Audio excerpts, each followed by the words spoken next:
주님 내가 여기 교육 전사님 여러분, 그리고 교회 현장에서 교육 목회를 담당하고 계신 교육자 여러분 반갑습니다. 오늘은 교육 목회 10번째 강의를 해보겠습니다. 오늘은 프로그램 피드백의 그 원리에 대해서 좀 구체적으로 이야기를 나누고자 합니다.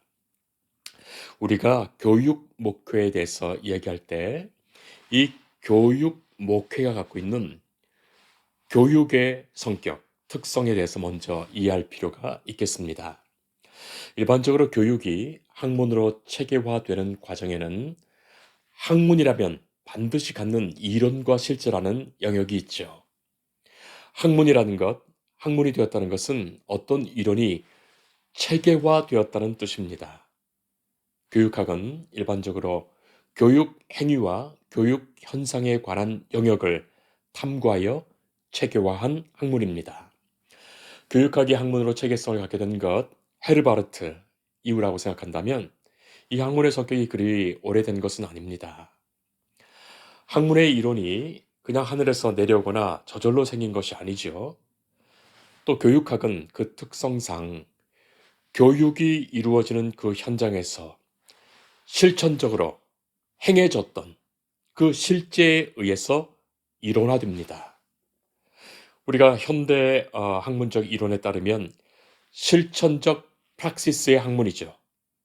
그러니 교육 목회가 체계화되기 위해서도 이 교육 목회가 이루어지는 현장에서 발생하는 이 끊임없는 실제의 반영, 실천적 프락시스가 이론에 반영되고 또한 그 이론은 그것에 의해 비판되고 수정되고 새롭게 형성되는 과정을 갖게 되죠.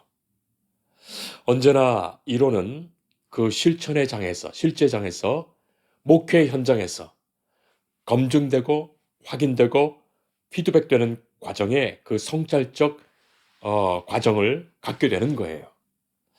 저는 여러분들에게 의해서 오늘의 교회 현장, 교육 목회 현장, 기독교 교육의 현장에서 이 계속되는 성찰의 과정이, 비판적 과정이 우리의 교육 목회에 반영되어야 된다고 생각합니다. 자, 오늘의 이야기를 좀 더 구체적으로 해보겠습니다.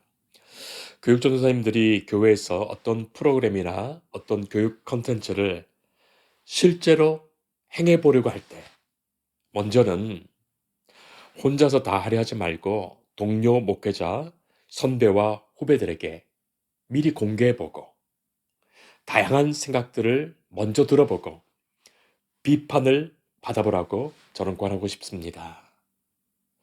공자는 세 사람이 걸어가면 반드시 나의 스승이 있다. 그렇게 말한 바가 있죠. 누군가에게는 한 사람의 스승도 없을 수도 있고, 누군가에게는 모두가 스승일 수가 있죠.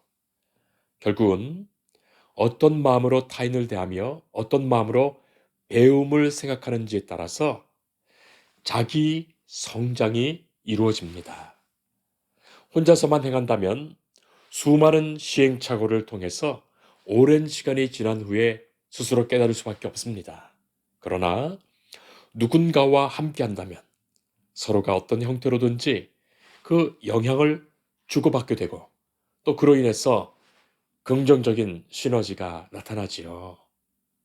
한 교회에서 여러 명의 목회자가 교회 학교 부서를 나눠 맡아 사역하게 된다면 서로를 통해서 반드시 배울 것이 있습니다. 목회자들도 사람인지라 때로는 서로가 충돌할 수도 있고 때로는 협력하면서 때로는 도전하면서 배우게 되지요. 그리고 하나님께서 하나님의 종 누군가를 택하시어 당신의 사역자로 삼으셨다면 분명히 그를 통해 사용하실 만한 특별한 장점들이 각자에게 다 있기 마련이에요. 그러니 함께하는 다른 목회자를 무시하고 혼자서만 잘해보려는 마음으로는 행복한 목회를, 효과적인 목회를 할 수가 없지요. 더욱이 동료 목회자와의 섬김과 봉사가 이루어지지 않으면서 교사들과 아이들에게 서로의 사랑을 나누라고 설교하기는 어려울 것입니다. 여러분, 목회는 경쟁하는 것이 아니지요. 나 혼자만 높은 점수를 받아야 할 것도 아닙니다. 한 교회에서 내가 맡은 부서만 잘하면 된다는 것은 교회를 그리스도의 한 몸으로 이해하지 못한 처사가 될 것입니다. 서로가 아무런 정보를 나누지 않고 자기만 높은 점수를 받는 것에 익숙한 그 학교의 경쟁적 분위기로 목회하시는 교육 전도사님들을 저는 많이 보았습니다. 자신의 것을 감추려 하고 나중에는 흔적도 없이 자기가 한 것 모두 챙겨가는 그런 교육 전도사님들도 있었습니다. 아니지요. 교회는 달라야 합니다. 주님의 교회는 나눔으로서만 풍성해집니다. 자신이 갖고 있는 좋은 것들을 충분히 나누고 함께 해보세요. 좋은 것을 알려주고 기꺼이 나누면 그것으로 인해 자신의 것이 더 좋아지고 더 효과적이고 더 풍성해집니다. 이것이 나눔으로써 성찰되어 더 풍성해지는 피드백의 효과예요. 다양한 교육 자료를 활용해 보거나 새로운 아이디어로 계획해 보고 평가의 구체적인 방법들을 개발하는 것으로 교육 프로그램은 언제나 더욱더 좋은 자극을 얻게 됩니다. 함께 나눌 때 동료 목회자의 마음을 얻게 되고 친구가 될 것이고 또 진정한 동역이 무엇인지 맛보게 될 것입니다. 그리고 목회자뿐만이 아니라 함께 이 프로그램을 진행하거나 이 프로그램을 학습한 교사들과 학생들의 생각과 평가를 충분히 얻어 다시 반영해 보는 그 과정을 통해서 교육 프로그램은 더욱 알차게 갖춰질 것입니다. 자, 다시 한번 팁을 드리죠. 프로그램의 계획서를 먼저 작성해 보세요.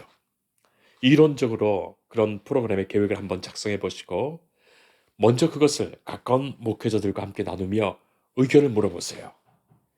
이미 이 프로그램을 행해보았던 목회자들이 다양한 구체적인 도움을 줄 거예요. 구체적이지 못했던 부분들이 또 이야기되고 실행될 수 있는 효과적인 방법들이 제안될 것입니다. 또 그리고 그것을 직접 행해 본 후에 프로그램을 실천해 본 후에 그 결과를 또 목회자들과 함께 나누어 보세요. 정확한 프로그램에 대한 비판도 들을 수 있고 더 좋은 개선 방법들이 얼마든지 나누어져서 반영될 것입니다. 그리하여 우리의 교육 목회 현장에서의 더욱더 다양하고 좋은 이론과 프로그램들이 만들어질 것입니다. 네, 감사합니다. 오늘은 여기까지. 다음에 또 뵙겠습니다.